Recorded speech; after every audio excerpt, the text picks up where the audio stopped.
Here's how a shakedown works. You scare someone so badly by threatening them that they actually believe paying you is better than going to the police.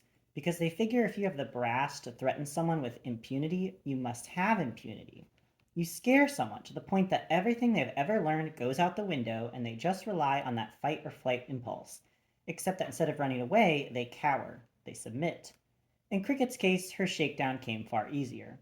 Eddie Champagne, who I was looking forward to taking a little bubbly out of, probably read about her first, knew enough about her from the newspaper and magazine stories that he could pinch himself into her life and shake her without fear.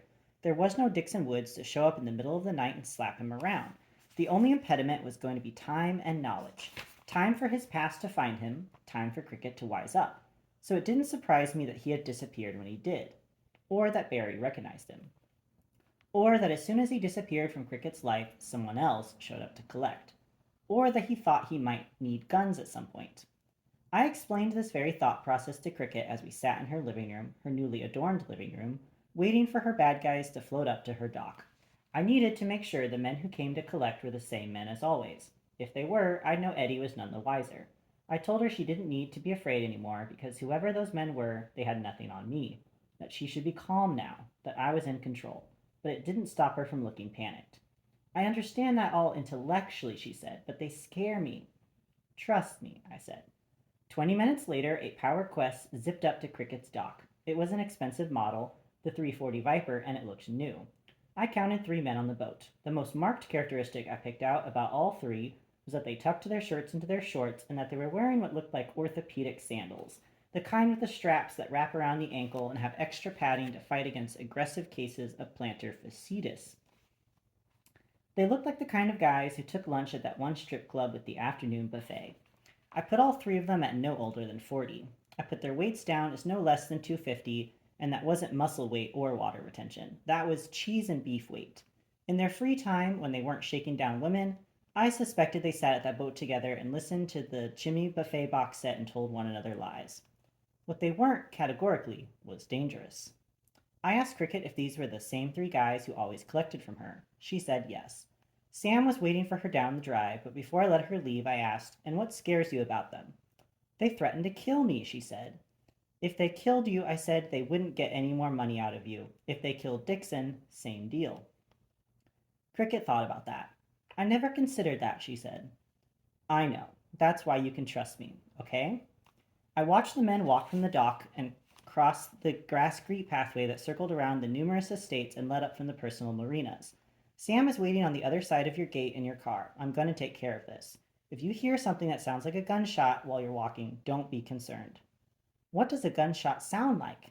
"You'll know," I said. The sun was already halfway down when Cricket scurried away. Outside, Biscayne Bay looked flat and glassy. I could make out a Foss tanker coming into port. Overhead, planes were taxiing into and out of Miami International. Next door, in another multi-million-dollar mansion, I suspected people were probably eating dinner. It would be a lobster bisque kind of night, just cool enough once the sun disappeared that you'd catch a chill.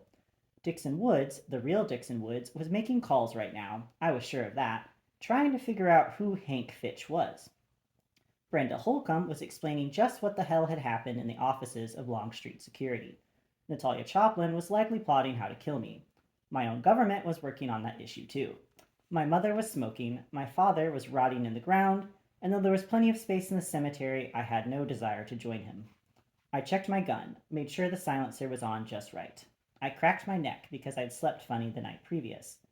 I thought about Fiona and her hand on my chest. I called Sam. "They're here," I said. "Cricket's on her way. Give me 10 minutes. Text me when you're on your way back up." This, this was going to be fun. Because there's fight, there's flight, there's submission. And then there's posture. You see this in the wild all the time. You watch the Discovery Channel long enough, you'll find out that every animal from the Cocker Spaniel to the black bear and all points above and below strike a pose. How you pose, how you stand, how you present yourself makes all the difference when you're about to get into a fight. You assess the danger and you pose accordingly. When I was Jay Gatz, my pose was all money and privilege and never taking no for an answer. When I was the guy asking for directions to the airport, I was an idiot the security guard shouldn't have turned his back on. Hank Fitch, his pose was simple, a guy you simply do not want to fuck with. I watched the three men make their way around the house, watched as they smiled and slapped backs and got themselves mentally prepared to be badasses, and decided that I'd shoot the happiest looking one of the bunch if I had the choice, but any of them would do. Through the peephole, I could see them adjusting their pants, making sure their shirts were tucked in just right. It was like watching three high school buddies heading to the whorehouse for the first time, each getting the other up for their 2 minutes of glory. The fattest of the three, a guy wearing a blue polo shirt with a penguin logo on it, pounded on the door and actually bellowed, "Open up!" I swung open the door. "Yeah," I said. I kept my gun hand behind the door. The three guys looked at one another with varying degrees of surprise and annoyance. I dressed down for the occasion, so instead of wearing a suit, I had on a pair of jeans and a black t shirt that made me look sort of like a college professor on his day off. Except that behind the door, instead of holding a sheaf of student papers, I was holding a Russian KP-9, an 8-round silenced pistol, a gift from Fiona. "Who are you?" Blue Shirt said. His buddies, Striped Shirt and Yellow Shirt, tried to look intimidating. It wasn't working. It's hard to look intimidating when you're wearing a rope belt, which all three of them were. "Hank Fitch," I said. "Who are you?" "We're here for cricket," Striped Shirt said. "Then you're in the right place," I said, all down home goodness. "Come on in. She's in the living room." I opened the door wide, and the three men walked into the entry hall single file. Yellow Shirt actually gave me a polite nod, like maybe I was just the houseboy there to help out for the day, and he was just another guy at the end of his workday.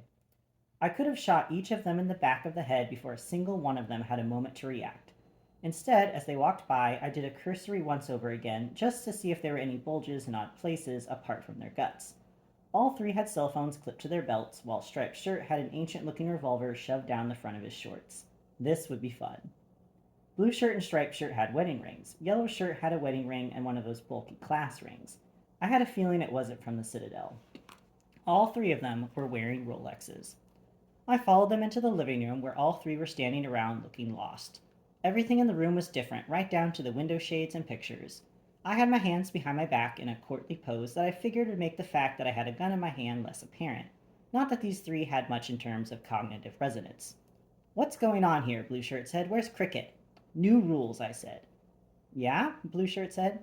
"Yeah," I said, and to prove it, I pulled out my gun. In most cases, pulling out a gun is enough to stop someone from acting stupid. They recognize that you have a gun and they decide they'll cut through their bullshit mechanisms and act rationally, which is to say, they'll cower in fear. Unfortunately, Striped Shirt thought the appearance of my gun was an invitation for him to draw his Civil War relic and attempt to shoot me. The first problem he encountered was that he'd never shot anyone before. The second problem is that in the space of time it took him to realize he didn't know what the hell he was doing. I grabbed his gun hand and then pistol whipped him, which is like getting hit in the face with a slab of very accurate metal. I broke his nose and took out at least 5 teeth, maybe more if he swallowed a couple, but five is what was left on the ground. This didn't stop Yellow Shirt from trying to come at me from behind, which would have been a problem if Striped Shirt didn't squeeze off around at the same moment.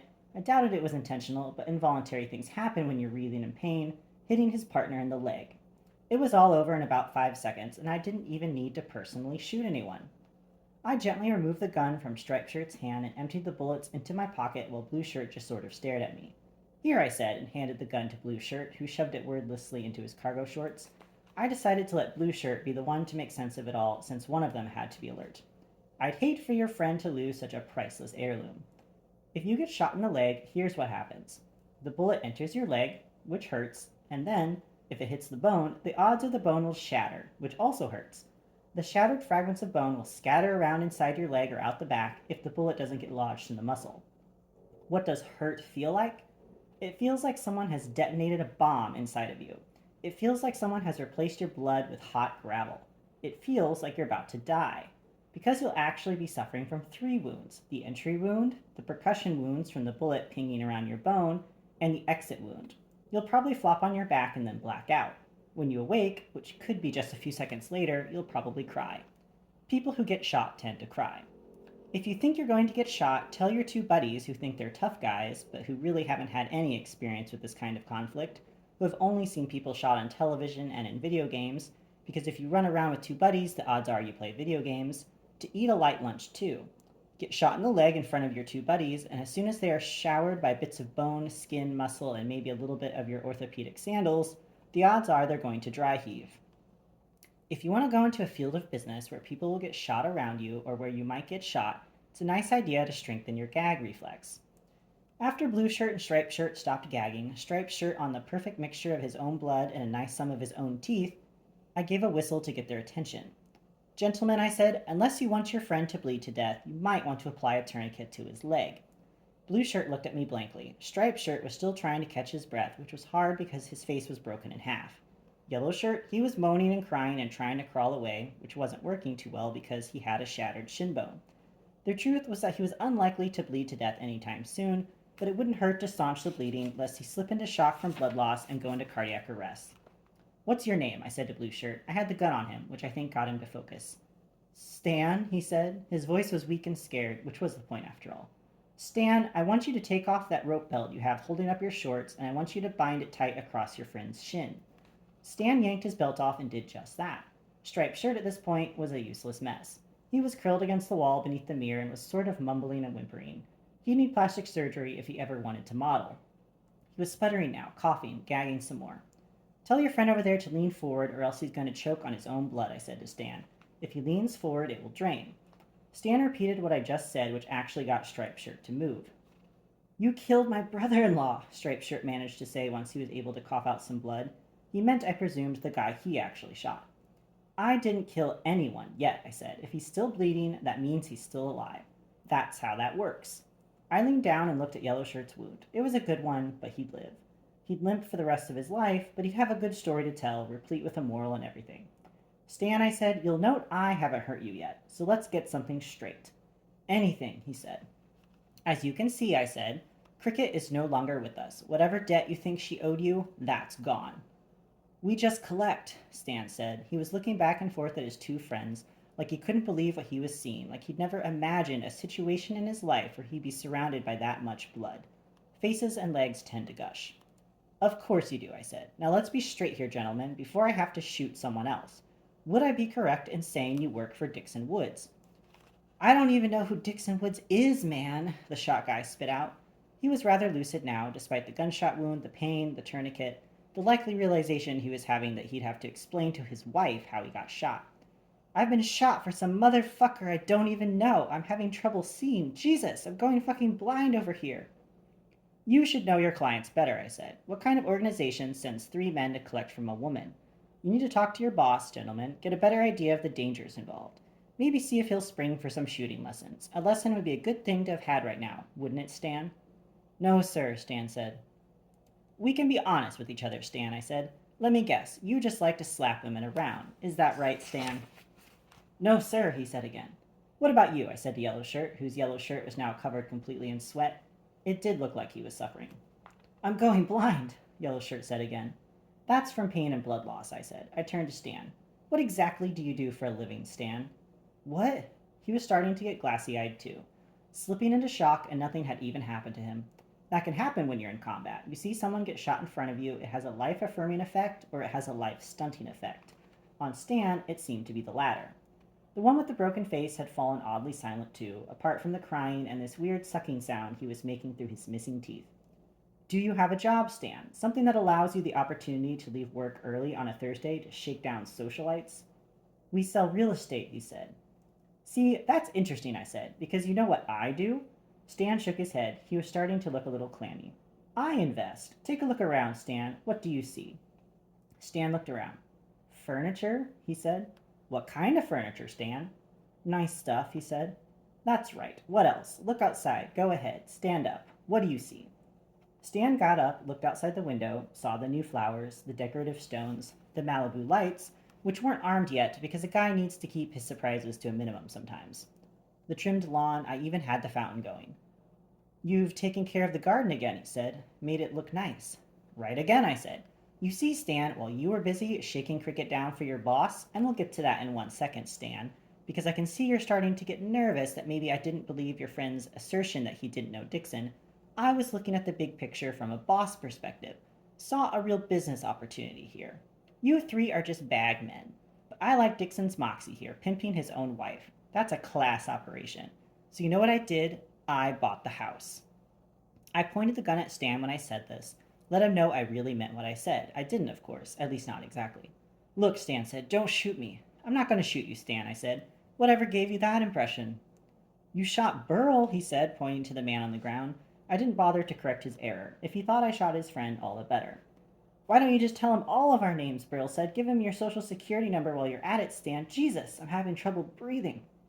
If you were really having trouble breathing, I said, you wouldn't be able to talk. I looked over at the fellow under the mirror, the one who would need some real dental care if he hoped to chew anything ever again. The upshot is that I might have fixed any deviated septum issues he might have had. What's his name, Stan?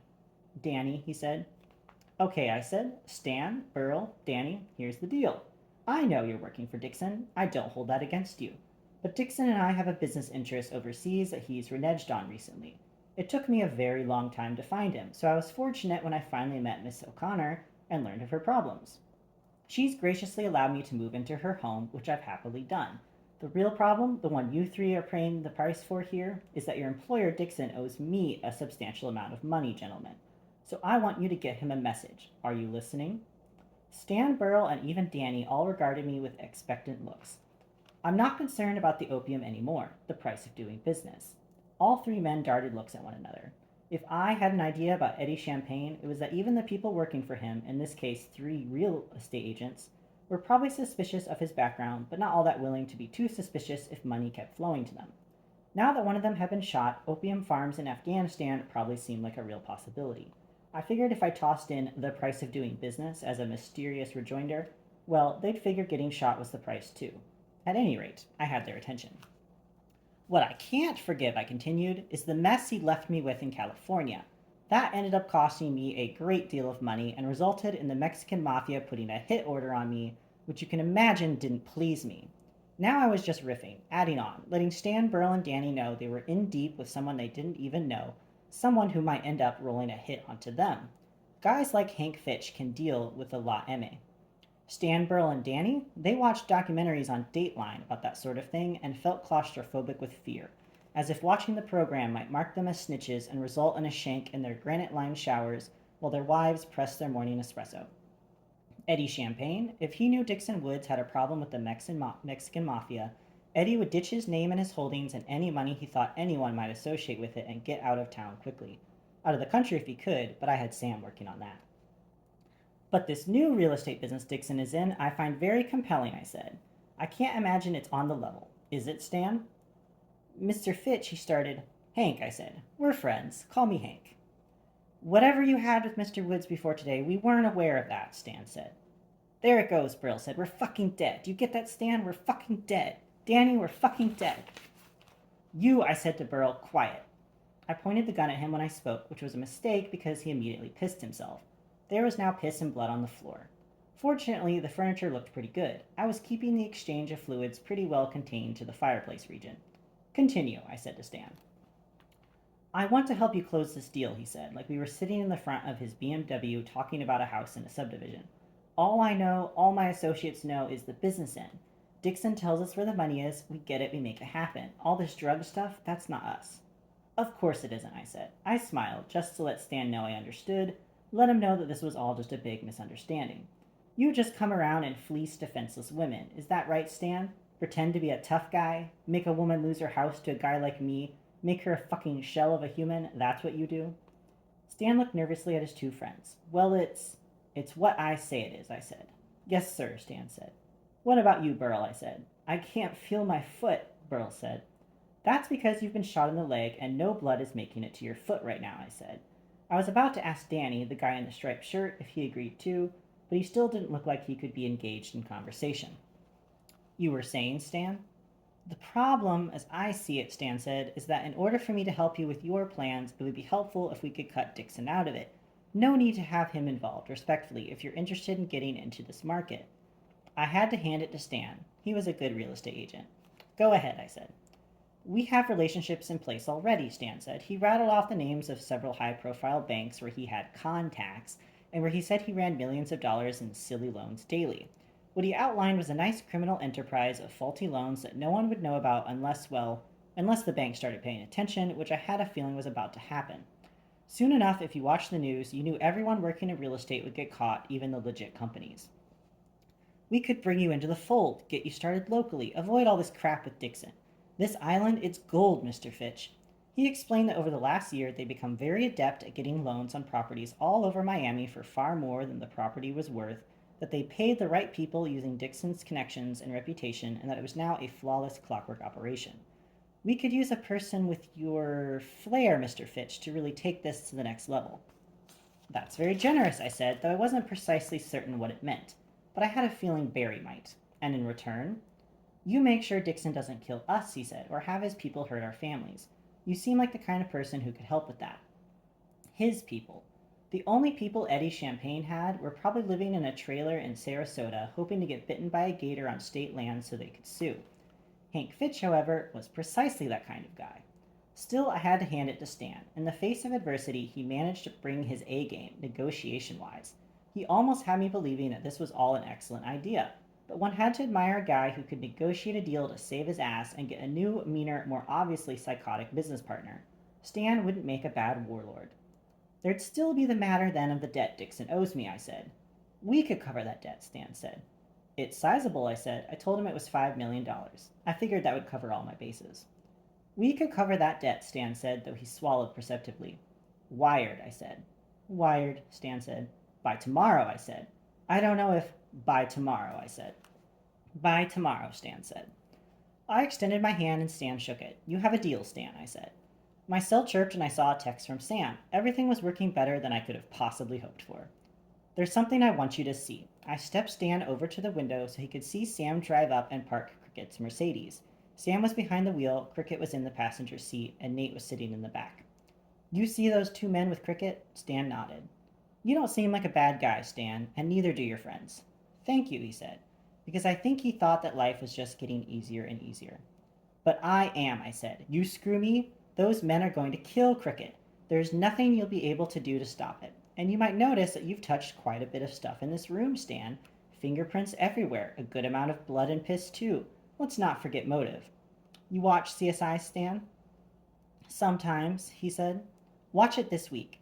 See if anyone leaves that much evidence around anymore, I said. Do you hear me? I hear you, he said. I waved at Sam to let him know he could drive off. Today, I said, you go back to Dixon and tell him Cricket was gone. Tell him everything that happened here if you like, except for the deal you've graciously made me. Tell him his money supply is gone. Tell him I'm looking for him. Tell him I'm right here waiting. Understand? Stan said he did. You'll make sure your friends understand? I said. Burl had fallen silent, the pain finally overriding the adrenaline and knocking him out. Danny? He was pulling bits of blood, flesh, and teeth off of his shirt. Yes, sir, Mr. Fitch, Stan said. Do you have a business card, Stan? Pardon me? A business card. Something with your firm name on it. A way to contact you. Oh, right, Stan said. He motioned to his back pocket. I'm going to pull out my wallet, just so you know. Got it, I said. At least he was learning not to make any rash movements. Stan rummaged through his wallet and came out with a gold embossed card that said his name was Stanley Rosencrantz. What kind of guy named Stanley Rosencrantz could possibly think this was a way to conduct business? Stanley Rosencrantz should have been sitting behind a desk somewhere, permanently, his ass growing exponentially larger each day. His firm was called White Rose Partners. How friendly. Nice card, I said. We can get you one too, he said. Now he was just babbling. Whatever you want. I'll have an account set up tomorrow for the wire. You'll have the money ready. Tomorrow is a little early, he said. If you are who you think you are, I said, you can have this done in 40 minutes. I'm giving you until tomorrow as a courtesy since you're going to need to take your friends to the hospital, figure out a way to lie to everyone you know, maybe get a script for some Xanax to get yourself asleep tonight, kiss your wife goodbye in case it turns out that I kill you anyway. Tomorrow, Stan. Tomorrow. Tomorrow, he said. I stepped to one side, offering Stan a path around me. Then by all means, I said, get to work. And a word about your friends. You might want to avoid a regular hospital. I'm not sure you want to be talking to the police, Stan. Maybe go across to Little Haiti, find a nice clinic, throw around some money, hope no one forgets to sterilize their surgical implements. Hate to have your friends die of an infection after all they've been through. Stan nodded but didn't move. He was going to need to talk to someone about post-traumatic shock, but I figured I'd let him figure that out. Do you have a card? Stan asked finally. Some way for me to call you? Did Dixon have a card, Stan?